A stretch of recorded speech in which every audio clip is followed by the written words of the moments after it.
जरा सोचिए, आप एक अनजान कमरे में फंस जाएं जहां अजीबोगरीब चीजें हो रही हों और बाहर निकलने का कोई रास्ता है नहीं। कुछ ऐसा ही होता है हमारी आज की कहानी में। कहानी की शुरुआत में हम एक बड़ा सा सफेद कमरा देखते हैं जिसमें एक जापानी आदमी लेटा हुआ था। अचानक से जब उसकी आंख खुली तो खुद को इस बड़े से खाली कमरे में देखकर वो थोड़ा घबरा गया। कुछ देर बाद वो इधर उधर देखने लगा। जब वो एक दीवार के पास गया तो उसने देखा कि दीवार से कुछ बाहर निकला हुआ था। थोड़ी जांच करने के बाद जब उसने उस अजीब सी चीज के सिरे को दबाया तो उसने देखा कि दीवारों से हजारों बेबी एंजल्स बाहर निकलने लगे, पर थोड़ी ही देर में वो सब वापस दीवार के अंदर चले गए। बस उनके शरीर का थोड़ा सा हिस्सा बाहर रह गया। अब उस आदमी को समझ आया कि ये अजीब सी दिखने वाली चीज असल में थी क्या। एक आवाज हमें बताती है कि जिंदगी के इस दौर को सीखना कहते हैं। उस बटन की सच्चाई जानने के बाद वो आदमी अपनी उंगली सूंघने लगा। उसने खूब शोर मचाया कि अगर कोई आसपास हो तो उसकी मदद करे, लेकिन जब उसे कोई जवाब नहीं मिला तो वो एक के बाद एक अलग अलग बटन्स को दबाने लगा। हर एक बटन से नई नई चीजें कमरे में गिरने लगती। कभी टूथब्रश निकल आता तो कभी एक बड़ा सा गुलदस्ता। उसने हिसाब लगाया कि एक बटन को दबाने से एक पर्टिकुलर चीज ही बाहर आती थी। उसने अपनी इस थ्योरी को टेस्ट करने के लिए एक ही बटन को बार बार दबाकर चॉपस्टिक्स का ढेर लगा दिया, लेकिन अगले बटन को दबाते ही एक शॉपिंग कार्ट तेजी से निकला और जोर से उसके पैर पर लगा, जिसकी वजह से वो दर्द में चिल्लाने लगा। जब उसने अगले बटन को दबाया तो वो ट्रांसफॉर्म होकर एक बच्चे के पिछवाड़े में बदल जाता है जिसने उसके मुंह पे पाद दिया। इसके बाद उसने अलग अलग बटनों को दबा दबा कर ढेर सारी चीजें इकट्ठा कर ली। जब वो एक बॉल से खेल रहा था तो वो जाकर एक बटन पर लगी जिससे सुशी नाम की एक लजीज जापानी डिश बाहर आई। वो खुश था क्योंकि उसे वाकई में बहुत भूख लगी थी। वो सोच रहा था कि सुशी के साथ साथ सोया सॉस भी मिल जाए तो मजा आ जाएगा, पर उसके बार बार बटन दबाने के बाद भी हर बार सिर्फ सुशी ही निकलती, तो वो चुपचाप जो मिला है खाने लगा। खाना खत्म हो जाने के बाद जब उसने और मंगवाने के लिए फिर से बटन दबाया तो अब की बार सोया सॉस की एक बोतल उसके सामने आ गई। उसने गुस्से में बोतल को दूर फेंक दिया कि जब जरूरत थी तब तो आई नहीं। हाँ, अगला बटन दबाने पर उसे 3D चश्मे मिले। चश्मे पहनकर उसे एक बेबी एंजल अपने बटन की तरफ इशारा करता हुआ दिखने लगा। ये देखकर वो बहुत खुश हो गया क्योंकि उसे लगा कि मैंने तो कमरे का रहस्य सुलझा लिया है। लेकिन बटन दबाने पर एक काउंटडाउन शुरू हो गया जिसके आखिर में दीवार से एक बहुत बड़ा पिछवाड़ा बाहर आया और उसने उसके मुंह पे पाद दिया।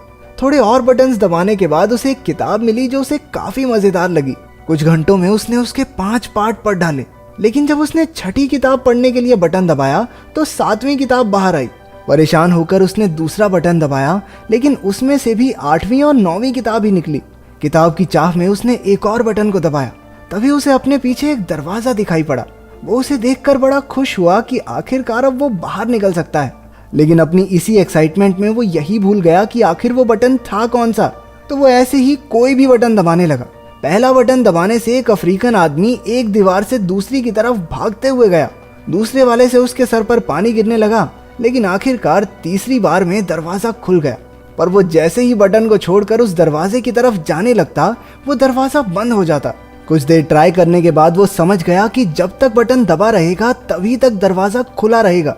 वो रनिंग पोजीशन लेकर उस बटन पर खड़ा हो गया ताकि जल्दी से दरवाजे तक पहुंच जाए, लेकिन इससे पहले कि वो वहां पहुंचता दरवाजा बंद हो गया। इसके बाद उसने बहुत से अतरंगी तरीके अपनाए, लेकिन किसी ने भी काम नहीं किया। उसने शॉपिंग कार्ट पर बैठकर भी जल्दी से दरवाजे तक पहुंचने की कोशिश की, लेकिन सब बेकार। इसके बाद उसने अपना दिमाग लगाया और एक गुलदस्ता उस बटन पर रख दिया, लेकिन वो इतना भारी नहीं था कि उसे दबाए रख सके, तो अब उसे गुलदस्ते को भरना होगा। उसने पानी वाला बटन दबाकर उसमें पानी डालने की कोशिश की, लेकिन पानी उसके शरीर के अलावा कहीं गिरता ही नहीं था।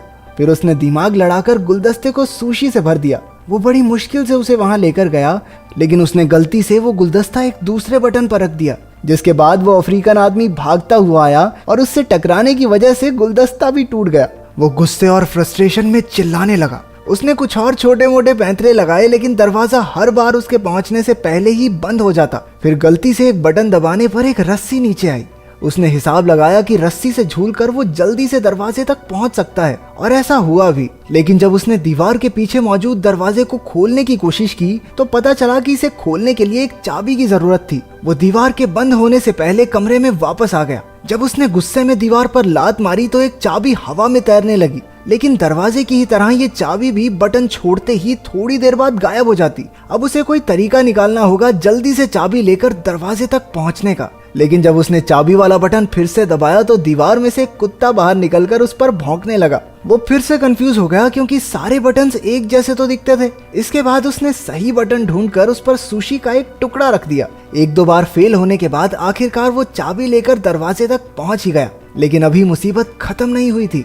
दरवाजे के ऊपर की तरफ एक नंबर वाला लॉक भी था। वो जल्दी से कमरे की तरफ गया, लेकिन बाहर निकलते हुए फिर से दीवार जोर से उसके पिछवाड़े पर लगी। उसने फ्रस्ट्रेशन में प्लंजर दूसरी तरफ फेंका और उसके एक बटन पर लगने से वो अफ्रीकन आदमी फिर से बाहर आया।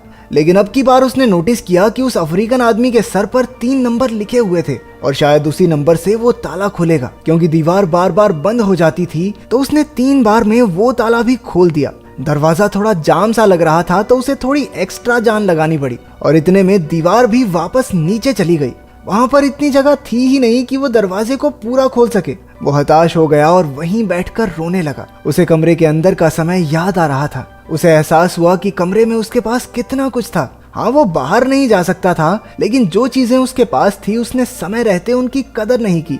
अचानक अपनी बाईं ओर से उसे हवा का झोंका महसूस हुआ। वो उस नकली दीवार को खोलकर बाहर की तरफ भागा। वो पूरी जगह बिल्कुल एक जैसी थी। ऐसा लग रहा था मानो वो एक ही जगह पर भाग रहा हो। भागते भागते वो एक दूसरे कमरे में पहुंचा जहां रोशनी थोड़ी कम थी। उसके अंदर आते ही दरवाजा बंद हो गया। एक आवाज हमें बताती है कि जिंदगी के इस पड़ाव को प्रैक्टिस कहते हैं। कमरे में उस आदमी ने अलग अलग बटन्स दबाने शुरू कर दिए। किसी बटन से एक सिंगर के मुंह से गाते हुए आग निकलने लगी तो किसी बटन से रशिया के एक जादूगर का जादू फेल हो गया। तीसरा बटन दबाने पर चाइना में एक आदमी अपने ही कुत्तों पर भौंकने लगा। उस आदमी ने देखा कि पिछले कमरे की तरह इस कमरे में छत नहीं थी, बल्कि ऊपर से रोशनी आ रही थी जिसमें एंजल्स उड़ रहे थे। इस बार उसके दिमाग में बहुत अलग चीज आई। उसने बटन्स को दबाने की बजाय उन्हें पकड़कर ऊपर चढ़ना शुरू कर दिया। वो कामयाब रहा और हर बटन के दबने से दुनिया के अलग अलग कोनों में कमाल की चीजें होने लगी। कहीं फूल खिलते तो कहीं कोई हाथी फिसल जाता। जैसे जैसे वो ऊपर जाता गया तो कहीं टोस्ट बनने लगे तो कहीं इंसान चांद तक पहुंच गए। जब तक वो ऊपर पहुंचा उसकी दाढ़ी और बाल बहुत बढ़ चुके थे। अब उसे दीवार पकड़ने की जरूरत नहीं थी। वो भी बाकी एंजल्स की तरह हवा में उड़ता जा रहा था। एक आवाज हमें बताती है कि उसने अब भगवान का दर्जा पा लिया है और अब पूरी दुनिया उसके हिसाब से चलेगी। आखिर तक आते आते उसके चारों ओर सफेद पंख उड़ने लगे जो उसे आखिरी कमरे तक ले गए। इस कमरे की दीवार पर पूरी धरती का नक्शा बना था और वहां अब तक का सबसे बड़ा बटन भी मौजूद था। वो उसे दबाने के लिए आगे बढ़ा और स्क्रीन काली हो गई। तो अगर तुम एक दिन के लिए भगवान बनकर इस धरती पर कुछ भी बदल सको तो क्या करोगे इस ताकत से? कमेंट्स में जरूर बताना।